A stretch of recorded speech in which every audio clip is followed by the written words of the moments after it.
un podcast de Cooperativa.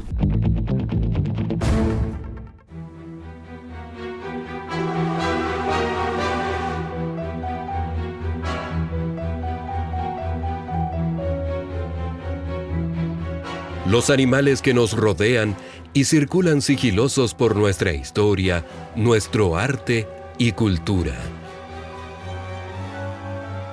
Animales espirituales y callejeros, signos de nuestra identidad, en los que podemos leer parte de nuestro pasado y quizás de nuestro futuro. Zodíaco Chileno, un podcast de Cooperativa Podcast, Teatro UC y Núcleo Milenio, Arte, Performatividad y Activismo. Hoy, el caballo.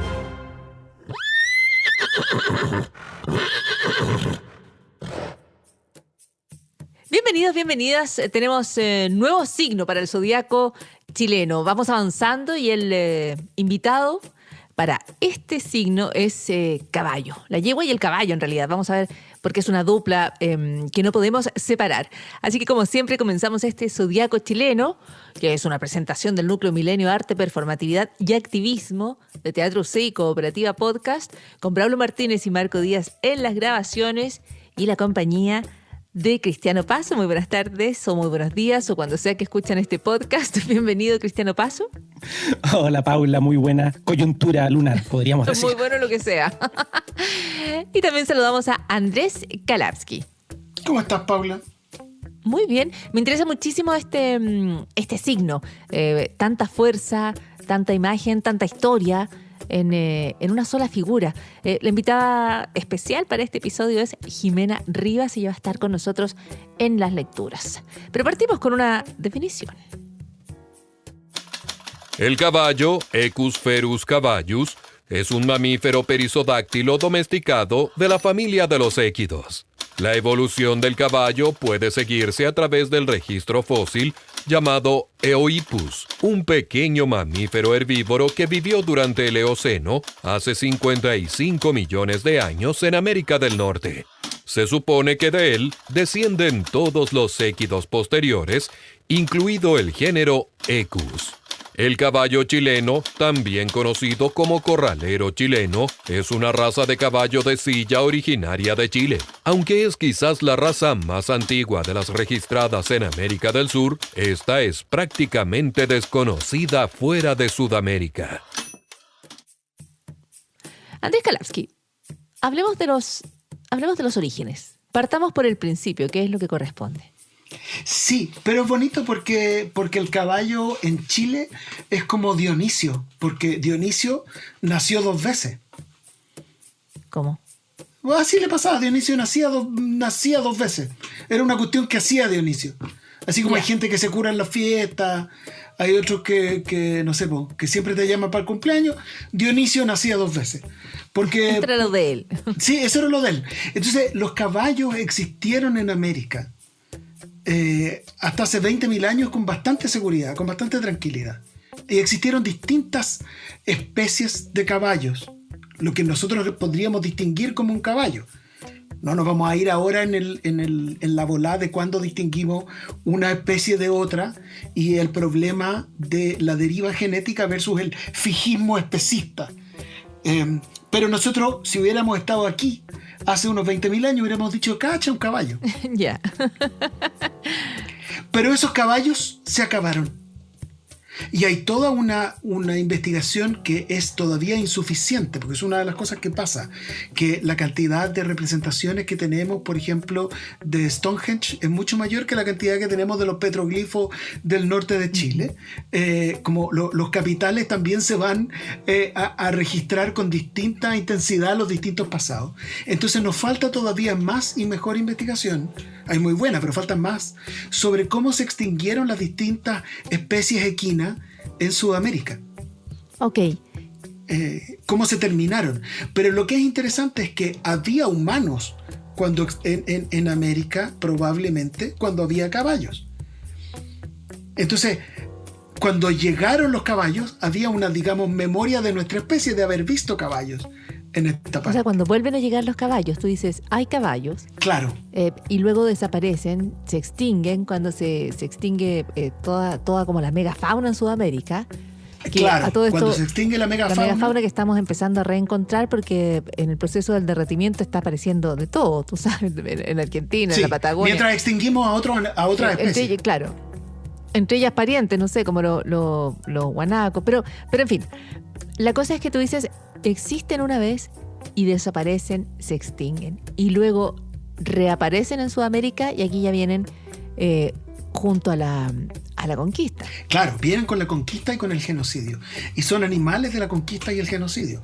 Y muy rápidamente, famosamente en nuestra historia, Leftraru, que es capturado siendo niño por Pedro de Valdivia, observa la manera en que los españoles se relacionan con sus caballos, aprende sus trucos, aprende sus formas y luego vuelve con su pueblo con caballos para equiparar la pelea.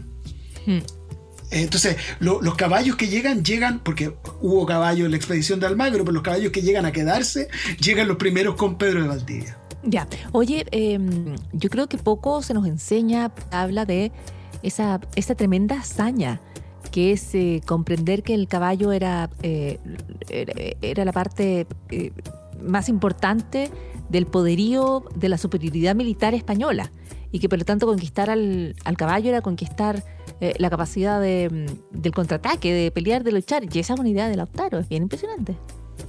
Sí, pues bien impresionante. Después iba a venir toda clase de acomodos, como que muchas tribus y muchos grupos que combatían con los españoles tuvieron que pasarse, por ejemplo, del maíz al trigo, para que la guerra no le interrumpiera las cosechas.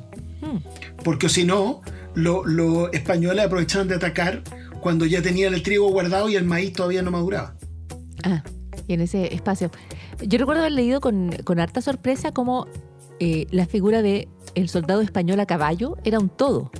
Era como, ¿qué te digo? Cómprate un tanque, digamos. O sea, era una de las armas y de las más como letales que existe en su tiempo.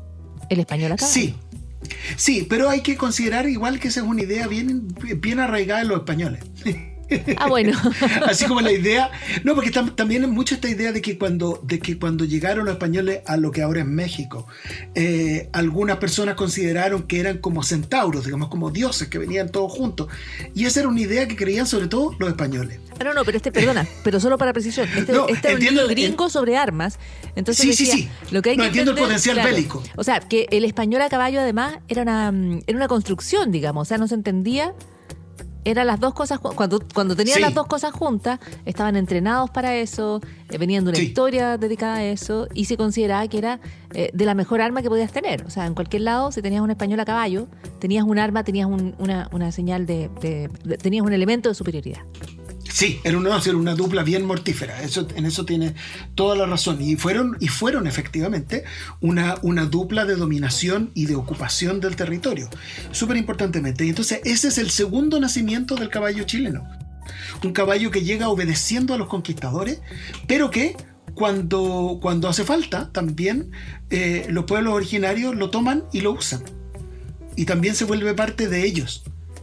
¿Sí? Entonces, este segundo nacimiento es un nacimiento vinculado súper fuertemente a la guerra y a las emociones varoniles. Y esto de la emoción varonil, ¿cómo se empieza a pegar al caballo? Es bien interesante porque, por ejemplo, si uno mira las obras de García Lorca, los caballos son sexualidad masculina. O si uno mira los cuadros de Dalí, que son esta sexualidad extraordinaria y a la vez muy frágil. Pero en Chile, los caballos tienen que ver más bien con el lugar donde los hombres podemos expresar afecto sin riesgo a ser malentendidos.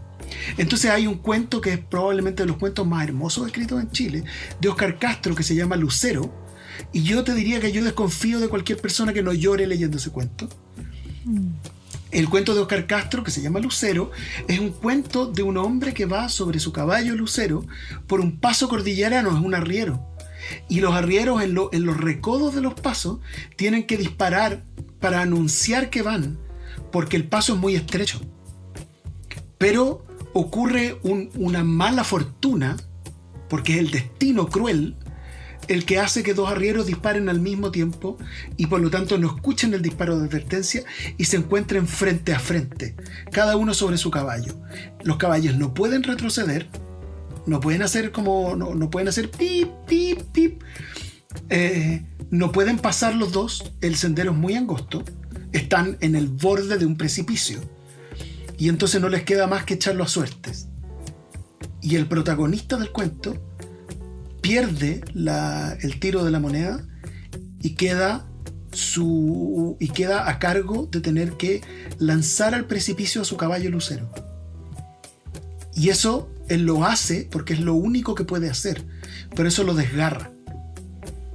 Y entonces ese es el espacio donde los hombres podemos expresar afecto porque es un animal funcional. Entonces es legítimo sentir afecto por lo funcional, sin riesgo de ser tildado, digamos, de blando o de débil. Oye, el cuento de Lucero es absolutamente hermoso, sobre todo en la descripción del caballo, en la estrella que tiene en la frente, claro, porque los ojos de agua mansa y nocturna. Es para llorar a gritos. Porque esa descripción es la atención que le ha puesto su jinete al caballo. Esa descripción nos lleva a los ojos que tiene el arriero sobre su caballo.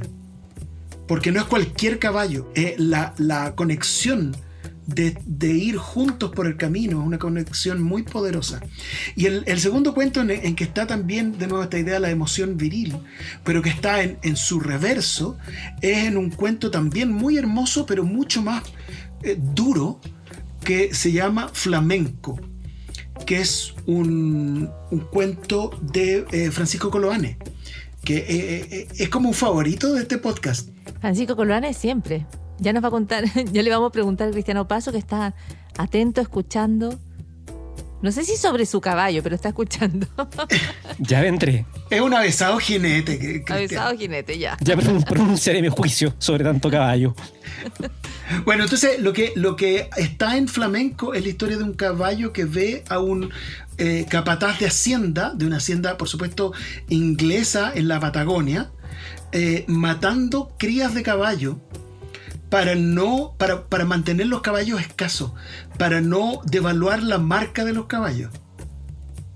Es un gesto, o sea, ahí Coloane con el ojo bien, y entonces el caballo ve esta matanza a cuchillo de los potrillos y las potrancas, que tiene una descripción feroz, que parecen bracitos de niños muertos. Es una cosa espantosa, y el caballo lo ve, lo guarda en su memoria, un caballo extraordinario, muy bello, y el caballo persigue a este hombre para matarlo. Y lo enloquece primero y después lo mata. Entonces, es de nuevo la idea de que los caballos son capaces de la nobleza de las emociones. Lo que nos lleva a la pieza fundamental caballística de la cultura chilena, que es la canción del año 63, si no me equivoco, El Corralero, que es la canción de un inquilino que le pide al patrón que por favor no lo mande a matar un caballo, y que es la canción que, claro, es una canción que tenemos muy asociada a la derecha en Chile por esta idea de la cultura del Valle Central, pero es también una canción de la incomprensión de la clase alta de los modos verdaderos de la vida del campo, porque lo que le está diciendo el inquilino es: ¿cómo quiere que le entierre un cuchillo en el pecho a este caballo? Oiga, patrón, pero por favor, piénselo un poco. Revise las medidas de la cuarentena. ¿Qué está haciendo, patrón? Veamos, esa fue una bajada sorprendente. Pasamos de Óscar Castro a Francisco Coloane a El Corralero. Cristiano Paso, ¿tú eres de quienes escuchan y cantan El Corralero? No, pero ni amarrado, mucha solemnidad, mucha cursilería y mucha nobleza caballuna. Mi caballo chileno predilecto es sin duda otro. Anda cerca del Corralero por el año, por el 63, pero el mío es de metal.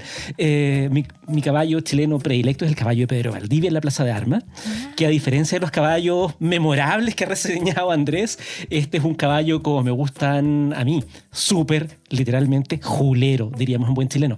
Lo que pasa es que en 1960 cumplíamos 150 años de vida independiente. Entonces en Chile, donde lo contábamos a propósito del quiltraje, ¿no? Las asociaciones de instituciones de colonia tienen gran presencia hasta el día de hoy, por horror. Y para bien en otras cosas también, ya, para que no me acusen. En fin, en esa época, la Asociación de Instituciones Española decidió conmemorar estos 150 años y como un gesto de retribución a la Nobel República, decidió mandar a hacer un caballo con la figura de Pedro de Valdivia para subirse un poco a la fiesta. Ahora, vamos a celebrar los 150 años de vida independiente con un monumento a Pedro de Valdivia a caballo. Usted saque sus propias conclusiones. Lo interesante es que como estaban contra el tiempo, esto ocurría en 1960, tenían 8 meses, lo mandaron a hacer a Madrid, una localidad cercana, a Arganda del Rey, dicen ellos, como con metal tomado de cañones victoriosos. De ahí sacaron toda la materia prima. De cañones. Sí, ya. victoriosos, así una cosa insólita. A cañones que habían ganado. Claro. Cañones perdidos no se usaban, ¿no? Bueno, yo no sé usted, pero yo en mi casa tengo bien separados los cañones victoriosos de los que perdieron. Todo el rato, loser. Y el arquitecto, el escultor, perdón, que arquitecto que estuvo a cargo de esto era Enrique Pérez Comendador. Ahora, don Enrique Pérez tenía cañones victoriosos, pero no tenía tiempo, tenía 8 meses. Entonces tuvo que tomar un modelo de caballo que estaban trabajando por una estatua de homenaje a Franco. Y con ese modelo hicieron a nuestro caballo de Pedro de Valdivia. Nótese los kits. Vamos a celebrar la independencia de Chile con un monumento al conquistador Pedro de Valdivia arriba de un caballo de cañones victoriosos, pero modelado a la usanza del croquis que tenían en la mano, que era un caballo para homenajear a Franco. Vino el terremoto, en castigo, por supuesto, por estos rufianes, y se le quitó la urgencia del proyecto y se inauguró finalmente el 25 de julio de 1963, en un detalle que buena parte de nuestras y nuestros escuchas que hayan pasado por ahí advertirán que tiene, claro, por un lado, las manos ocupadas, ¿no? Pero sin riendas. El caballo no tiene riendas. ¿Se habrá visto alegoría más linda del Chile contemporáneo que un monumento que lo representa como un caballo que va guiado, pero sin riendas? No te puedo creer. Yo siempre caballo, no conozco tanto de caballos, pero siempre, ni de estatuas, pero siempre me ha parecido un poquito ancho de atrás ese caballo, como. Sí, ¿no? Sí, claro, sí, ¿no? Sí, Completamente. tiene una cosa como mucha anca. Yo voy a hacer un llamado aquí a que no critiquemos a la gente ancha de cadera, sean caballos o no. Yo estaba pensando en los cañones victoriosos para que vean que en todas partes se cuecen habas, un dicho muy español, pero yo tengo ropa con la que me ha ido mal y no me pongo. No sé si les ha pasado, pero En esta es un pandemia. apunte personal. Oye, no podemos pasar por los caballos de la Plaza de Armas sin mencionar el caballo los caballos para la foto. Ese caballo chico, Claro, por supuesto. disecado quizás, que tienen los fotógrafos de la Plaza de Armas, que tienen crin y que entiendo que están forrados en cuero de caballo y madera por dentro. Claro, porque son caballos que están ahí para replicar el gesto del conquistador a pequeña escala. Y esos caballos finalmente nos damos cuenta que se parecen harto más al caballo del monumento del conquistador, porque uno dice, claro, el gran caballo de bronce del conquistador y estas otras cosas pichiruchis, forradas con crin, yo creo que sintética a estas alturas. Y nada, pues finalmente la distancia de ese caballo kitsch respecto al monumento es probablemente bastante menor que la distancia que tiene ese monumento con la idea de un monumento celebratorio de la nación. Pero es bonito que estén los dos extremos en la misma plaza, a unos poquitos metros. Y no sé si ustedes tienen fotos en ese caballo, yo no podría descartarlo. No entremos en esa vamos materia. A seguir pero no lo puedo descartar, ¿no? Vamos a seguir en este signo caballo con la lectura de Jimena Rivas para uno de los poemas de El Alumbrado de 1986 de Gonzalo Rojas. Al fondo de todo esto duerme un caballo blanco, un viejo caballo, largo de oído, estrecho de entendederas, preocupado por la situación, el pulso de la velocidad es la madre que lo habita. Lo montan los niños como a un fantasma, lo escarnecen y él duerme durmiendo parado ahí en la lluvia. Lo oye todo mientras pinto estas 11 líneas. Facha de loco. Sabe que es el rey. Hablemos, Cristian Opaso, hablemos del caballo performativo, del caballo en la performance chilena, porque aquí hay muchísimo que contar, tienen mucho que contar como símbolo, yeguas y caballos. Sí, y de hecho para hablar de performance podríamos partir con la etimología equívoca que tiene caballos. En el bloque anterior hablábamos de estos caballos sin riendas o caballos de mentira. Debiéramos decir que en nuestra habla popular, ¿no? Yo creo que todos hemos escuchado la expresión yegua como femenino de caballo, devenía en insulto. Y la etimología que está detrás de eso es bien interesante porque en latín, ¿no? Sabemos que la voz equus fue desplazada rápidamente por una voz de origen céltico o galo que era caballos, y de ahí nuestro caballo en lenguas modernas. Y en muchas latitudes esa voz equus dio origen a formas entre comillas que nos suenan a cultas, ¿no? Ecuestre, equino, equitación, que no son palabras, digámoslo, del habla cotidiana tan frecuente. Claro. En cambio, la expresión equus dio origen también a equa y de ahí a yegua, que en estos parajes, ¿no? terminó subsistiendo con gran fuerza en el lenguaje popular. Entonces lo bonito de yegua es que es la conexión plebeya con la raíz latina. Tenemos dos maneras de llegar a esa raíz latina: por lo ecuestre, por la equitación, o por la yegua, la yeguada, esta palabra revestida, tamizada de insulto. Como de particular violencia el yegua, ¿no es cierto? Tremendamente brutal, y bien podríamos decir que esa violencia con la que es desplegada esa forma despectiva contra mujeres que transgreden la norma, ¿no? Porque finalmente a la mujer que se sanciona como yegua es la mujer que se sospecha de ella porque es soberana de su físico, de su deseo o de su oficio en el trabajo sexual. Y con esa carga peyorativa por esta autonomía no es ocupada en Argentina, en Chile, en México de manera sistemática. Y es bien brutal captar, claro, cómo cuando hay una mujer que se sale de normas rápidamente es tipificada como yegua. Y por otro lado, ¿no? Tal como hablaba Andrés un poco antes, la figura del caballo va asociada como una suerte de máquina de guerra, ¿no? Uno contrapone el mío Cid y el Cid le manda al rey 50 monturas, ¿no? O en la Araucana se habla de que estaba en un caballo derivado de la raza española, poderoso, ancho de cuadra, espeso, bien trabado. Y Neruda, en los 20 poemas de amor, cuando habla de yeguas, ¿no? Dice que la yegua galopa, que la noche galopa en su yegua sombría. Es decir, hay una idea de lo masculino versus lo femenino. Pero en fin. Claro, nada nuevo bajo el sol que la expresión caballo sea para plantear algo como digno, como grande, como sólido, y yegua sea de la misma presencia, quizás tiene la misma fuerza de presencia, pero es ofensivo por definición. Y en ese contexto es donde asoma lo que yo diría que es algo así como lo zodiacal de la yegua, ¿no? ¿En qué sentido? En que la yegua es un elemento excesivo que sobrevive en el habla popular y que se encarna en intervenciones artísticas, de las que yo me atrevería a nombrar, entre muchas otras, 3 posibles, ¿no? Si vamos por orden cronológico, ¿no? Es imposible no recordar, y ahí teníamos la memoria colectiva, ¿no? de las yeguas del Apocalipsis, ahí cuando Pedro Mardones, luego devenido Pedro Lemebel, con Francisco Casas, en 1987, en las postrimerías de la dictadura, deciden hacer un juego de palabras, ¿no? Si los jinetes del Apocalipsis vienen montados sobre caballos, ellos se preguntan quién diablos vendrá montado sobre las yeguas, cómo serán esas figuras.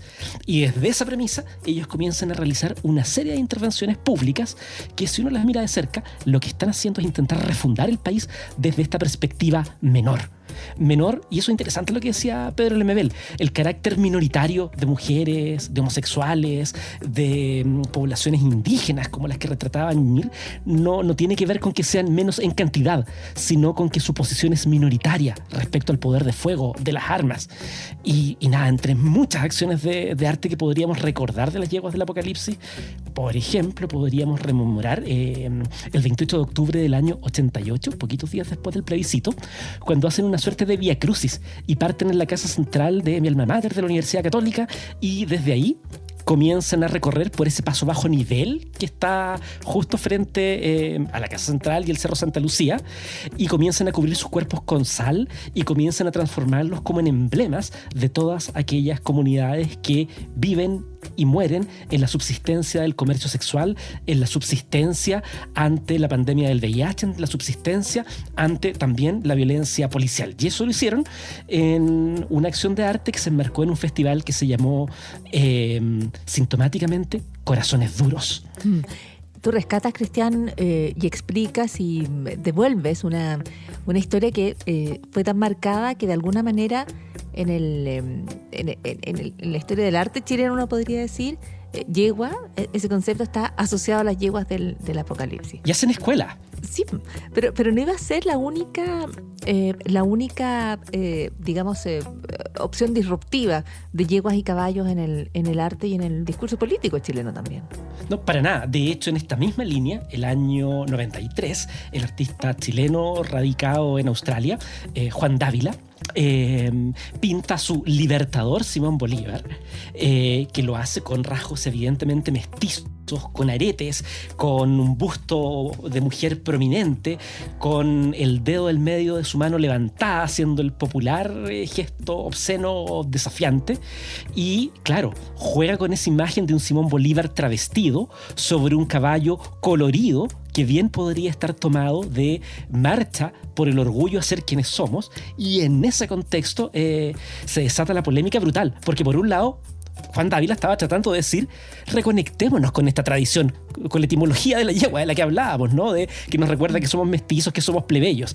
¿Y qué ocurrió ahí? La prensa tituló rápidamente que se había ofendido la memoria latinoamericana. El gobierno, a través del Ministerio de Relaciones Exteriores, terminó pidiendo disculpas públicas. Es decir, el gesto de Dávila de decir somos mestizos, somos plebeyos, somos como esa mapurbe de la que hablaba Ñiñir, terminó transformándose en un asunto de Estado y en la más brutal censura. Andrés Kalapsky, ¿recuerdas esa polémica? Ya quiero que nos hables de otros caballos, pero ¿recuerdas cómo fue esa polémica? ¿Cómo se dio en el ámbito público? La recuerdo vivamente, porque recuerdo cómo de nuevo el caballo estaba al centro de la idea de honor y de las emociones masculinas. Y entonces el problema es que este libertador que va montado estaba siendo tratado como si no fuera el hipermacho que debe ser. Y el hipermacho tiene que ser además un hombre de tradición europea, no mestizo, nunca en duda, no solo su género, sino tampoco en duda que sus rasgos biológicos coinciden exactamente con su género. Y entonces recuerdo esta idea de que los artistas estaban haciendo pasar vergüenza, esta idea de la disidencia, de la pluralidad como una forma de vergüenza en el espacio público. Ahí donde ir montado te vuelve gallardo, te vuelve impecable. No sé si has visto alguna versión de la parada militar, que siempre todo va impecable. Sí, esa es como la definición, ¿no? Es el adjetivo más descrito, más usado.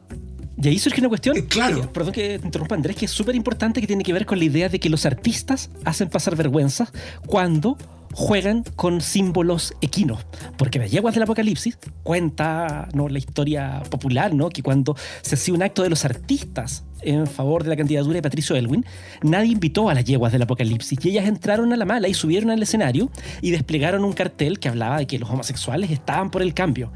Y obviamente se produjo un silencio incómodo, luego un aplauso nervioso, y cuando salen, ¿no?, contaba el mismo Pedro Lemebel en entrevista con nuestra querida Tati Pena, que le rendimos acá homenaje, ¿no?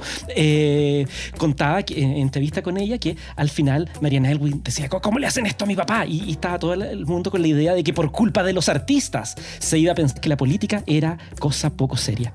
Qué raro que la primera reacción sea vergüenza frente a una cuestión que admitiría tantas otras reacciones. Pero bueno, negativas y positivas.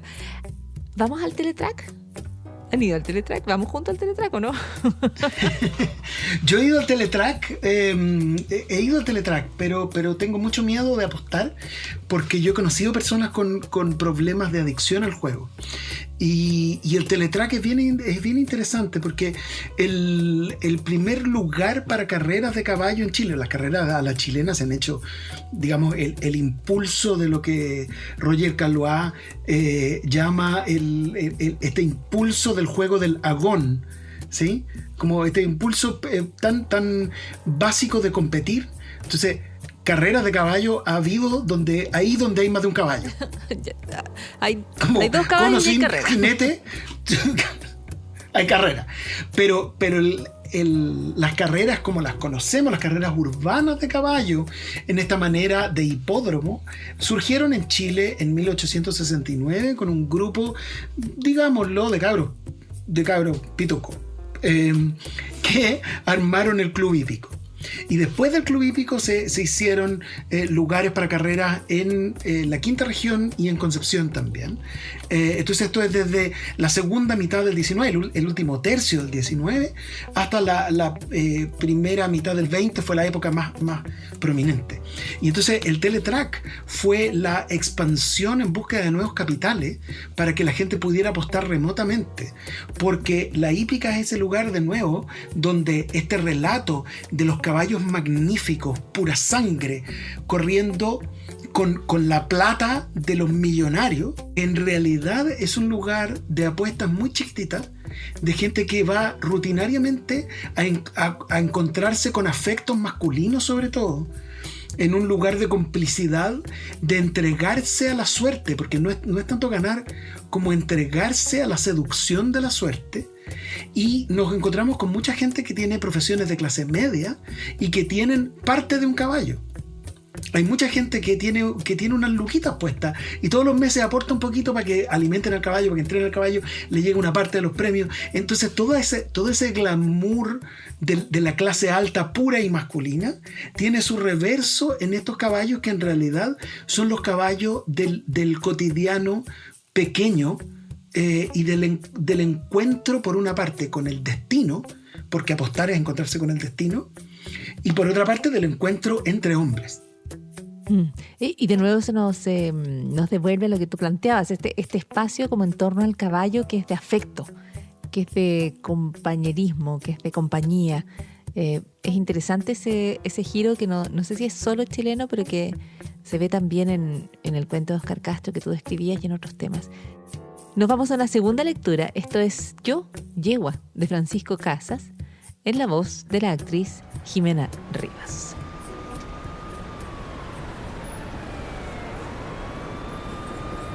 Nadie pareció enterarse nunca de la verdadera historia de esta entrada triunfal de las yeguas del Apocalipsis a la Facultad de Arte. El hecho se transformó en leyenda, y una de las versiones que circuló de boca en boca fue la siguiente. Dolores y María partieron desde el Parque Forestal, cruzaron todo Santiago hasta la calle Macul, luego doblaron a la izquierda en la avenida Las Encinas.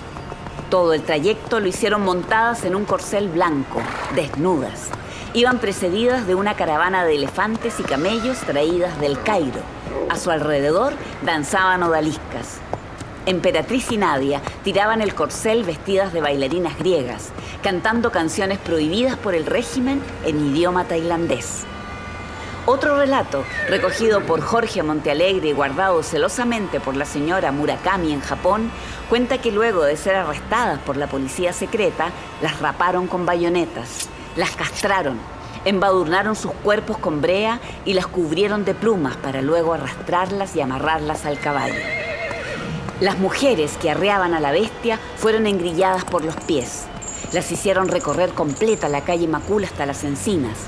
De los balcones de las escuelas cercanas, grupos de estudiantes fascistas, pagadas por el sistema, les gritaban putas traidoras. Sobre el corcel, las divas lloraban. Al paso del caballo, les arrojaron cubos con orines. Una de las poetas arrieras, con los pechos al aire, cantó la marsellesa. Mario Bellatín se enteró en Perú de que aquel caballo nunca existió y que las yeguas, por propia voluntad, entraron caminando a la Facultad de Literatura. En el interior, Nicanor Parra leía a los alumnos un poema para despistar a las Fuerzas Armadas. Las yeguas, en esa ocasión, le mostraron al vate, por primera y última vez, las nalgas, agresión que Nicanor repelió con un artefacto. Esa noche, en el jaque mate, entre trago y trago, se desvirtuó la historia. Y desde el jaque mate, como se describe en el texto de Francisco Casas, volvemos a este zodiaco chileno. Cristian Opaso, más performance, hablábamos de algunas bien distinguidas, muy de los 90, ¿no? Pero siguen siendo las yeguas figuras para las protestas o las manifestaciones más recientes en Chile. Completamente, ya que nombrabas el bar Jaque Mate, las cercanías de la Plaza de la Dignidad, movilizada con toda la ciudadanía, ese minuto y ese espacio ha sido un lugar de ocupación yegüística. Habría que rendir acá recuerdo, ¿no? y homenaje al trabajo de Cheryl Lynette, una artista, performera y activista chilena que con su yeguada latinoamericana ha venido haciendo intervenciones desde julio del 2017 en el denominado Día del Orgullo de Ser Tú Misma, donde realizó un trabajo con 4 o 5 compañeras llamada igualmente Yeguada Latinoamericana. ¿Y qué hicieron estas mujeres? Estas mujeres se parapetaron en la calzada con sus traseros levantados hacia arriba y colas de yegua literalmente superpuestas, mostraron sus cuerpos y con ellos y con la mirada fija, con rabia y también con un reclamo de dignidad, enfrentaron a las fuerzas policiales y luego terminaron padeciendo, por supuesto, la represión y la redada policial. Y eso lo siguieron haciendo hasta el 25 de octubre de 2019, cuando hicieron un nuevo trabajo, Estado de Rebeldía, que tiene que ver justamente con aquel tipo de manifestación pública que nos enseñó la calle en este periodo y que puso de manifiesto, y que tiene que ver con cómo la ocupación de la calle en momentos de urgencia ha de ser eminentemente artística, ha de despertar otros lenguajes, otras maneras de vernos. Y quería desde ahí como rescatar una frase de la propia Cheryl Lynette, ¿no? Donde dice: nosotras somos yeguas porque, comillas, el hecho de que nos digan yeguas es por ser insumisas sexualmente. Somos yeguas porque para nosotras no es peyorativo que se nos diga así, porque esto es solo un insulto especista. Queremos reivindicar, así como nos llaman perras o cerdas, a todas aquellas personas, hombres, mujeres, trans, cisgéneros, etcétera, ¿no? Que de algún modo han sido instrumentalizados por el poder y se levantan en un reclamo de dignidad. Y esto nos permite hacer una pasada por lo que hemos venido diciendo, que ¿qué nos dice el performance con el rescate del signo yegua? Nos dice que estamos rescatando nuestra relación con los caballos, con las yeguas, por supuesto, pero desde una lengua que ha subsistido en el improperio yegua, en los sectores populares, en el habla cotidiana, y que está conectada justamente con la designación de aquellas personas que se salen de norma, que viven en los márgenes.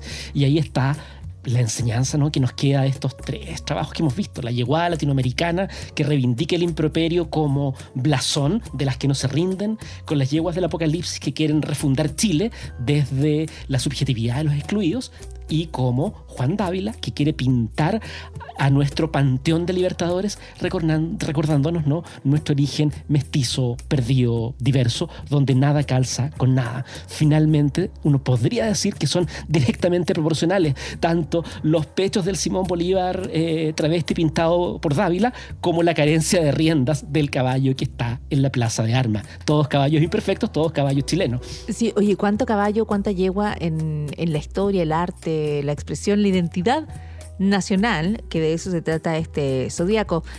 Como siempre tenemos que hacer una pequeña mención a los refranes, a los dichos caballunos, esta vez recopilados por Pablo Uneus, cuando planta... Aquí hay uno que yo nunca entendí muy bien, que era: puedes llevar un caballo al agua, pero no puedes obligarlo a beber.